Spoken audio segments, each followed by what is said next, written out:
Y to meditate, आवश्यकता ही क्यों है ध्यान करने की। अगर हम ब्रह्मांड को देखें, सृष्टि को देखें, धरती को देखें, तो इसमें कई जड़ हैं, चेतन हैं, जीव हैं, महानुभाव हैं, ऋषि हैं, बड़े बड़े पॉलिटिशियंस हैं, बड़े बड़े बिजनेसमैन हैं। क्या आप सबको ये बोल सकते हैं कि आप मेडिटेशन करिए, आपका भला होगा, जबकि आप स्वयं एक टूटी फूटी खाट पर सोते हैं और दूसरों को शिक्षा दे रहे हैं कि आप मेडिटेशन करिए, आपका भला होगा। So why to meditate? Meditation इसलिए कि ये हमारे जीवन को संपन्न बनाता है, ये हमारे जीवन को दिशा देता है कि हमें जाना कहाँ है। अंततः बचपन से लेकर बुढ़ापे तक तो जाना ही जाना है, इसमें तो कोई रोक टोक है ही नहीं।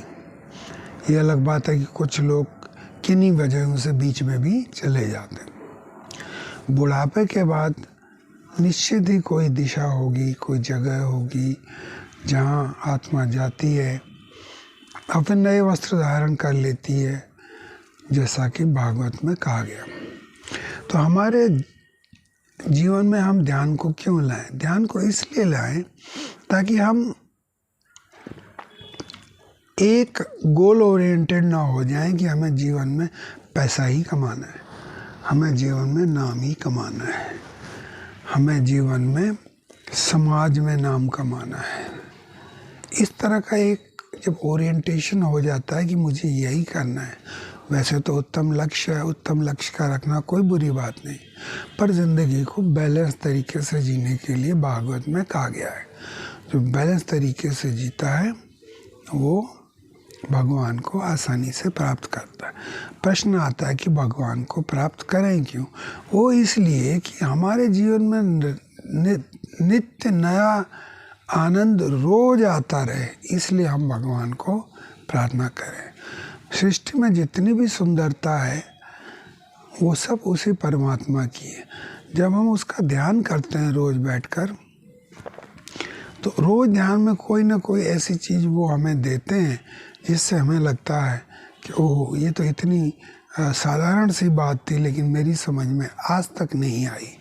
ये निश्चित ही एक सिद्धि है और सिद्धि का इस्तेमाल मुझे अपने लिए कम, समाज के लिए ज़्यादा करना है और इसका एग्जीबिशन भी नहीं करना है।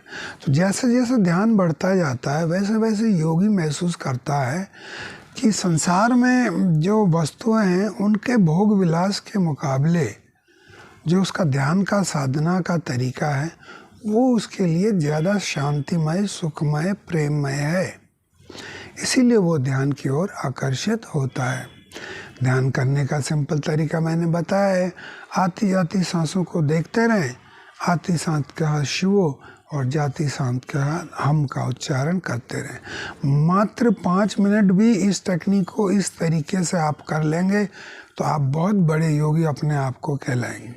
होता क्या है, जब मैं कहता हूँ कि 10 से 15 मिनट आप ध्यान करिए, तो आप 10 से 15 मिनट में ज़्यादातर पाएंगे कि आपका मन आपको भटका रहा है। मात्र 1, 2 या 3 मिनट ही आप उस टेक्निक को उस तरीके से कर पा रहे हैं जिस तरीके से आपको बताया गया है।